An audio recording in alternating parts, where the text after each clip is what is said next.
penonton Bali, apa kabar? Berita Bali kembali hadir menyapa Anda dengan saya, Nandita Putri. Serangkaian berita aktual tentang Bali telah kami siapkan untuk Anda. Berikut 3 berita utama hari ini.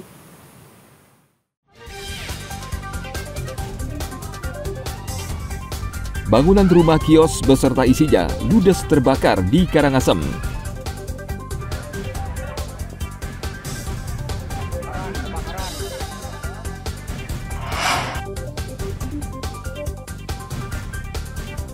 Pengendara motor terlibat perkelahian di jalan raya.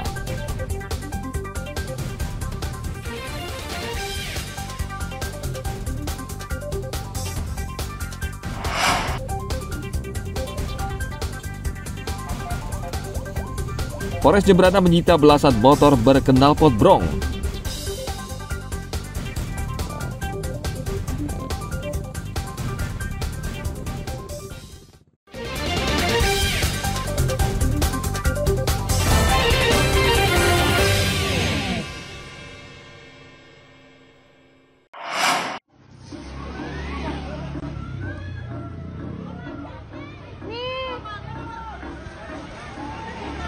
Kebakaran terjadi di Perumnas Paye, Kelurahan Karang Padangkerte, Karangasem pada hari Minggu lalu. Warga panik dan berhamburan keluar karena khawatir api membesar dan membakar rumah mereka yang letaknya berdekatan. Bangunan yang terbakar adalah kios yang sekaligus dijadikan tempat tinggal milik Dewa Made Mujana.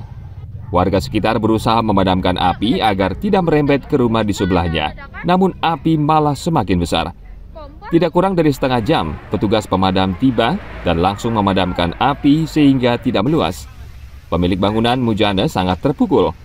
Bangunan rumah dan kiosnya hangus terbakar dan ia juga kehilangan harta benda serta surat-surat berharga yang ia simpan di dalam kamar. Mujana mengatakan saat kebakaran rumah dalam keadaan kosong karena ia pergi keluar. Nah itu dah, tadi sini kosong. Istri saya ke pulang kampung ke Rendang. Terakhir saya keluar dari sini mau kerja. Sudah kayak ini, habis diputus kerja. Sampai sana itu ada berita ini dah bakaran, langsung pulang. Udah hangus ya. Jadi pas kejadian memang rumahnya lagi kosong Pak ya? Ya. Oke. Yang terbakar apa aja Pak? Semua ini berupa apa jumlahnya ini 1, 2, 3, 4 bukan? Nama besar 4. Jadi barang kios habis semua Pak ya? Habis semua. Ada barang berharga Pak? Itu udah nggak tahu gini. Itu surat-surat saya, ijazah itu, ijazah BPJS. Gitu. Kalau kerugian Pak berapa? Semua bangunan kurang lebih modal juga 300 juta Pak ya. Kepolisian dari Polsek Kota Karangasem memasang garis polisi agar warga sekitar tidak memasuki dan menyentuh barang di dalam rumah karena untuk penyelidikan. Namun diduga kebakaran ini disebabkan karena korsleting listrik. Tim Liputan melaporkan dari Kabupaten Karangasem.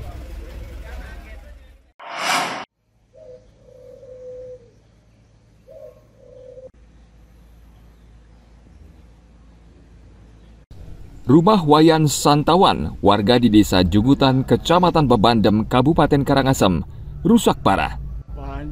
Pohon durian berukuran besar pada Sabtu pekan lalu tumbang dan menimpa atap rumahnya.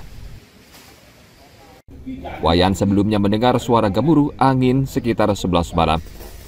Saat itu ia sedang beristirahat, namun merasa khawatir karena banyak pohon tumbuh di sekitar rumahnya yang berada di tengah perkebunan salak. Dan firasatnya benar, batang pohon ambruk dan menghantam bagian penyirang yang memisahkan 2 bangunan rumah. Beruntung ia dan keluarganya selamat. Semalam Pak, mau pencerahan sama dia Pak. Pas kejadian Pak ada di mana? Dia niki cuma Di dalam ya Pak ya? Pak yang rusak apa tuh Pak? banyak rusak niki kok. Dua bangunan. 2 bangunan rusak niki bucu-bucunya Pak. Kalau kerugiannya berapa kira-kira Pak? Oh, kerugiannya hampir 10 jutaan. 10 jutaan Pak ya. Kalau yang atapnya tuh parah apa enggak Pak? Parah nih keduanya Pak, lung kan Patah. lung. Keesokan hari, anggota tim reaksi cepat BPBD Karangasem turun tangan membantu memangkas batang pohon di atas rumah Wayan, sekaligus melakukan asesmen atau perhitungan kerugian. BPBD Karangasem terus mengimbau warga agar waspada dan menjauhi pohon besar dan rindang karena sudah tua dan rawan tumbang. Tim liputan melaporkan dari Kabupaten Karangasem.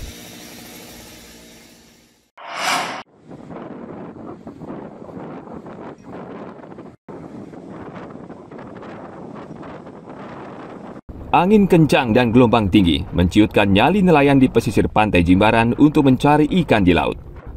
Untuk sementara waktu, mereka memilih di rumah bersama keluarga atau kerabat hingga cuaca membaik. Ombak dan gelombang laut di perairan sekitar Jimbaran saat ini sangat berisiko bagi nelayan. Ketinggian ombak mencapai 3 meter lebih dan bisa menenggelamkan kapal nelayan. Akibatnya stok ikan di pasaran agak berkurang. Saat normal, rata-rata nelayan bisa membawa pulang hingga 20 kg untuk satu kali melaut. Rata-rata mereka menangkap jenis ikan tongkol, tenggiri, layur, cakalang, ikan karang hingga lobster. Dalam cuaca seperti ini kita takut juga ya, karena anginnya agak kencang. Terus kita juga harus ada untuk mengisi kekosongan waktu kita ini, ya kita memperbaiki jaring. Ini cuacanya udah 6 hari. 6 hari ya, yang 6 hari yang lalu. Berarti ini berpengaruh dengan hasil tangkapan, Pak? Berpengaruh juga. Kemarin ada hasil tangkapan dikit-dikit. Ada tongkol, ada tenggiri, ada layur, tapi sedikit-sedikit. Ya, ada laut. Anginnya kencang soalnya. Kencang ya. Ini mulai kapan, Pak, dirasakan, Pak? Kira-kira biar sonya nyepi ini marah ya. Ya. Ini Bapak selama ini bagaimana, Pak? Diam aja ya? Diam aja dulu, perbaikan jaring dulu. Perbaikan jaringnya. Tadi biasanya ikan apa, Pak, yang kalau normal cuacanya? Yang itu kadang-kadang cakal, tongkol, ikan karang tuh. Jadi sekarang menurun jadinya Menurun ikan lobster. Lobster. Jadi sekarang menurun, Pak, ya semua cuaca. Ini biasanya yang ngoyong asuh malu, perbaikan jaring malu. Oh, gitu. Ini kira-kira akan berlangsung kapan, Pak? Berapa bulan kira-kira? Sekira ini satu bulan. Satu bulanan ya. Berarti berakhir. Untuk mengisi waktu luang, nelayan memperbaiki jaring ikan dan mencari pekerjaan sambilan. Nelayan memperkirakan cuaca buruk seperti saat ini akan berangsur membaik saat memasuki akhir bulan Januari. An Agung Gede Agung melaporkan dari Kabupaten Badung.